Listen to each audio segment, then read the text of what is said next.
exitnya juga akan sama. Nah, bayangin exit itu dibatasin 7% loh. Jadi banyak sekali teman-teman tuh FOMO, ada news apa, itu barang kayak mau ARA pada hajar kanan.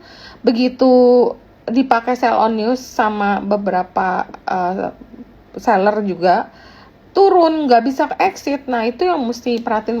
Terus sama ini CVV yang penting, menurut aku dengan market sekarang likuiditas itu penting banget.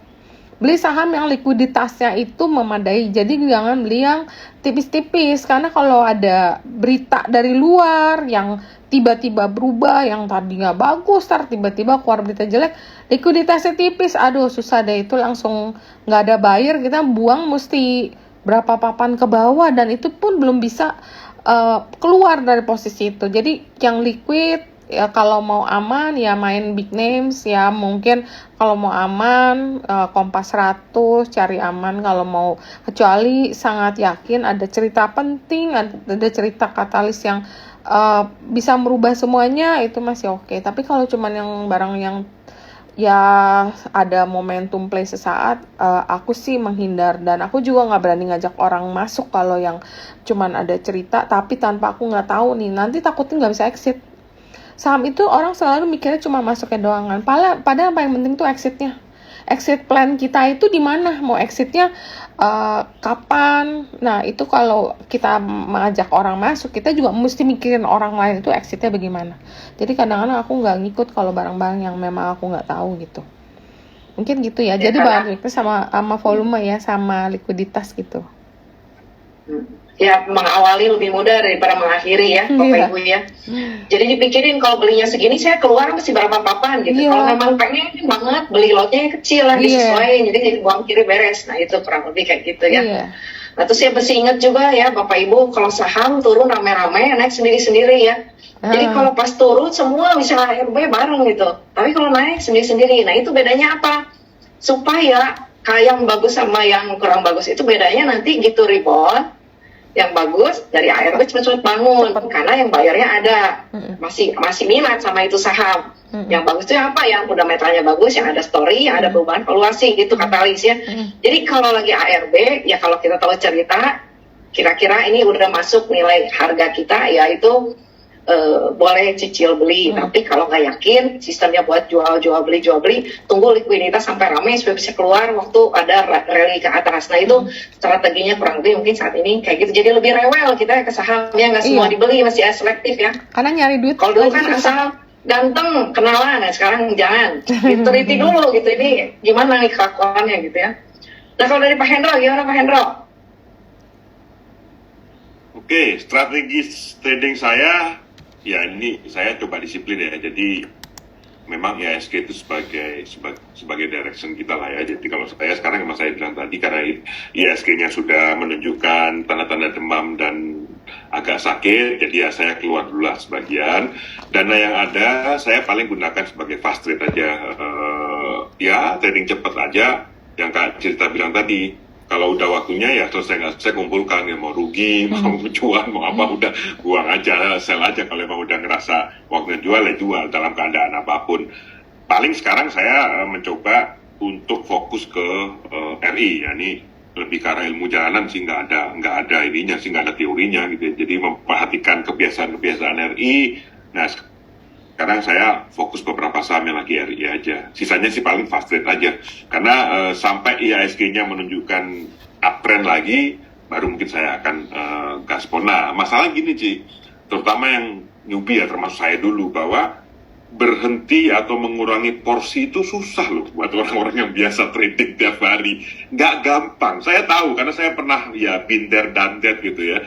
Jadi kalau kayak di grup kecil saya juga sama. Saya udah gitu dari awal bulan kan. Oke, hati-hati, ini udah mulai di barang yang di bawah 200 ini. Saya ngurangi posisi. Tapi tetap aja yang udah biasa gaspol ya gaspol aja sampai sekarang gitu. Karena kalau buat saya tidak trading itu adalah bagian dari strategi trading gitu. Kalau pada saat cuaca jelek dan IHSG jelek dan saham-saham lagi nggak ada yang menjanjikan, kenapa mesti memaksakan? Tapi beberapa teman-teman yang terutama yang dalam posisi loss tahun ini gitu, agak susah untuk pada saat loss kemudian mencoba untuk menahan trading itu tidak bisa. Padahal sebenarnya kalau nggak trading, misalkan ya, meskipun jangan sampai misalkan kalau nanti crash dia bisa beli di bawah, cuannya akan jauh lebih besar nanti. Pada saat kayak itu terjadi nanti, misalkan itu kan kalau dia gaspol sekarang kan nggak ada duit lagi untuk ngambil di bawah dan segala macam. Jadi emang ya kembalilah kepada teman-teman, kembali ke risk profile masing-masing. Kalau emang udah nggak bisa ya mau diapain? Ya hati-hati aja, disiplin aja pada saat turun, pada saat trading plan Anda kena stop loss ya udah buang gitu, nanti ambil lagi di bawah. Disiplin aja menurut saya. Tapi kalau bisa misalkan memang Anda merasa bahwa sudah tidak kondusif, kalau bisa keluar ya keluar aja dulu. Nothing wrong with that gitu. Untuk menunggu sementara di pasar, di pinggir gitu. Kita belajar dari para nelayan itu kan, kadang-kadang mesti ngutang ke warung, nggak apa-apa deh gitu, daripada melaut ngabisin minyak, rugi juga gitu, pada ujungnya nggak bawa ikan. Gitu sih strategi saya, JVP. Sekarang ini memang saya tidak agresif sama sekali lah. Saya mungkin cenderung agak minggir dulu. Oke, kan kasarnya kita kalau mau berantem ya lihat dulu, pilih musuhnya yang lemas dulu ya kan. Ya, kalau misalnya kita nggak yakin menang, kita nonton dulu di pinggir. Dan ya Bapak Ibu mesti ingat juga ya, di saham itu jurus bukan cuma buy and sell. Ada yang namanya hold sama wait and see. Wait and see sama hold juga itu bagian dari strategi kita ya. Jangan fokus beli apa gitu. Udah banyaknya barang merah semua aja tetap beli apa gitu. Kadang-kadang gitu ya Pak. Sama bukan kita nggak mikirin ini yang udah turun diapain gitu. Sama bukan mikir cuan doang, kita mesti siap rugi. Kadang tuh kalau aku ketemu teman-teman investor atau klien juga, mereka selalu mikirnya cuannya doang. Nah, ya kalau tiba-tiba marketnya ada diberatin sama satu saham terus turun, gimana jadi cuannya? Orang udah pada kagak ada buyer, hilang. Ini buyer ini di sini aja udah pada mau main, ini si Srita juga minggu depan udah hilang. Iya. Gimana pasarnya orang main? Kadang-kadang ini juga membatasi risiko itu kan kadang-kadang orang-orang atau teman-teman banyak berpikir membatasi risiko itu adalah dengan membatasi stop loss-nya gitu ya. Main aja gaspol nggak apa dibatasi stop loss-nya. Kalau saya ada pemikiran lain, cara saya membatasi risiko adalah pada saat saya melihat risiko udah mulai meningkat, saya membatasinya dengan mengurangi portofolio saya. Maksudnya itu juga cara membatasi risiko. Saya menyelamatkan dulu cash saya untuk membatasi risiko. Itu mungkin juga teman-teman juga mesti lihat itu juga aja. Tidak hanya pasang SL, lalu SL kena terus ya, nggak batas risiko juga ya. Ingat bahwa good trader itu always manage the downside. They don't worry about the upside. Jadi yang tadi kita bilang itu benar.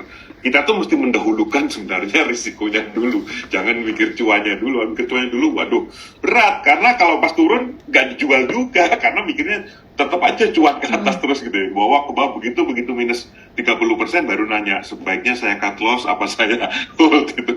Nah udah telat nanya. Saya udah cut loss mantul Pak. Biasa dia detik hadir. Iya, kalau udah dalam itu penyakitnya gitu sih, begitu di cut loss besoknya arah gitu kan, sakit hatinya lebih Nah itu kalau dari Pak Hendro ya. Kalau dari Ko Budi, silakan Ko. Ya, kalau saya ya udah pasti sama ya. Kalau kita trader ini mungkin karena gini ya, kita seringkali terbiasa dengan gaya hidup kita yang sehari-hari ya. Begitu ditawarin sebuah posisi atau ditawarin sebuah pekerjaan ya apalah ya, mau proyek apapun, selalu mikirnya itu adalah gue bisa cuan berapa ya, kira-kira ke depannya gue bisa untung berapa ya, gue kira-kira kalau gue taruh uang segini gue bisa berapa ya. Itu mungkin yang gimana ya, secara psikologi manusia itu kan mereka akan selalu berpikir seperti itu ya. Tapi ternyata kalau ya kita nggak ngomongin di trading lah, kita ngomongin di kehidupan kita sehari-hari, yang harus lo hitung itu kan ternyata bagaimana kalau seandainya saya tidak berhasil mencapai apa yang diplanningkan gitu kan. Karena kalau teman-teman kalau rugi, dalam keadaan rugi itu uangnya hilang loh. Sedangkan kalau dalam keadaan untung itu kan sebenarnya menambah modal kita. Yang Pak Hendro tadi bilang, kalau upsize itu kan menambah uang kita, kenapa lu mesti khawatir? Biasanya keuntungan itu bisa menjaga dirinya sendiri kan. Kalaupun dia turun nanti kalau sampai BEP lu baru buang juga masih nggak masalah. Tetapi kalau dalam keadaan rugi, lu mau tunggu dia balik ke BEP, mungkin bisa jadi cuma tinggal mimpi. Ya, yang seringkali yang apa yang menjadi harapan kita itu tidak selalu akan terjadi seperti yang kita harapkan gitu. Market belum tentu akan setuju dengan kita. Tetapi posisinya teman-teman harus selalu menjaga bagaimana kalau market nggak setuju dengan kita. Itu kan yang menjadi sesuatu yang harusnya menjadi titik berat kita. Kalau di trading kan kita tahu ada 3 pilarnya kan ya. Ada satu yang namanya psikologi, ada satu yang namanya risk management, dan yang terakhir baru kita bicara mengenai technical analisisnya.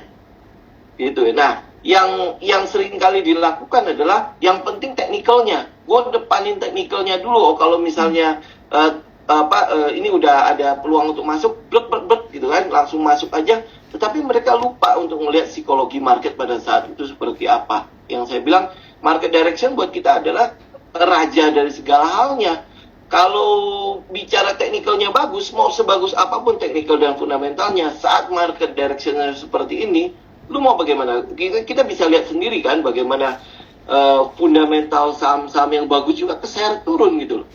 Ya kan, teknikal yang tadinya udah kita berharap dia udah cukup bagus, akumulasi udah selesai, ternyata nggak kemana-mana juga, malah keseret turun lagi buat ya mungkin ya pullback lah, orang bilang lah, retest lah, segala macam ya. Tetapi yang pasti adalah yang kita mau lihat itu pertama ya pasti psikologi marketnya lah. Kalau psikologi marketnya, makanya kenapa kita menjaga ada peluang di 2023 seperti ini, tetapi di dalam peluang itu ada ancaman loh.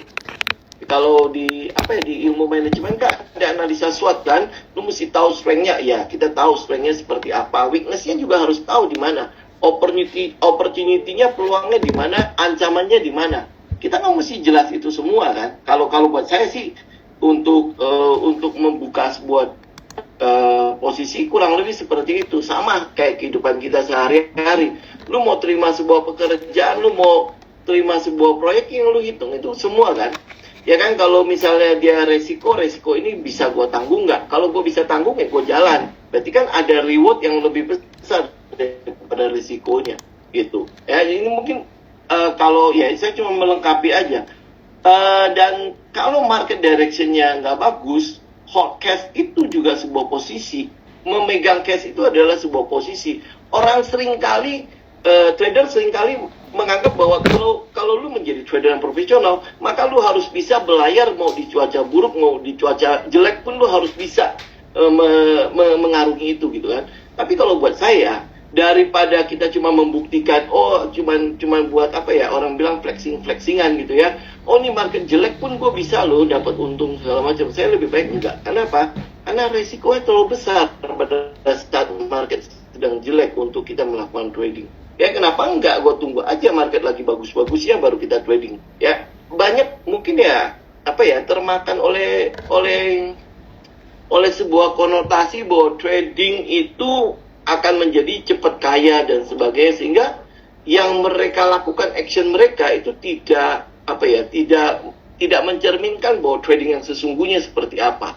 Karena trading adalah tentang risiko. Kan kepastian dalam market ini adalah rugi.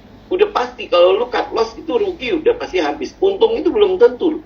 Lu untung bagus-bagus, tiba-tiba market jelek itu bisa ditarik turun juga. Gitu, lu sayang-sayang ya udah cuan berapa persen, tiba-tiba udah BEP pun lu masih berharap dia akan naik lagi. Habis itu malah akhirnya jadi minus. Itu kan namanya, karena itulah risk management adalah segalanya. Psikologi market, emosi lu harus menjadi pilar yang lu perhitungkan duluan dibandingkan dengan technical lah, fundamental segala macam. Itu kalau buat saya sih. Oke, thank you. Nah, jadi boleh dibilang gini ya, kalau yang namanya cuan itu nggak pernah salah, mau gede mau kecil ya kita nambahin equity. Tapi kalau rugi ya itu udah pasti ngabisin, mau gede mau kecil ya. Jadi kita pilih mau yang nambahin atau yang kurang gitu ya. Jadi posisi resiko dijaga masing-masing ya, Bapak Ibu. Nah, kalau menurut Andre gimana, Andre, strateginya? Oke, ya, jadi thank you, Ci.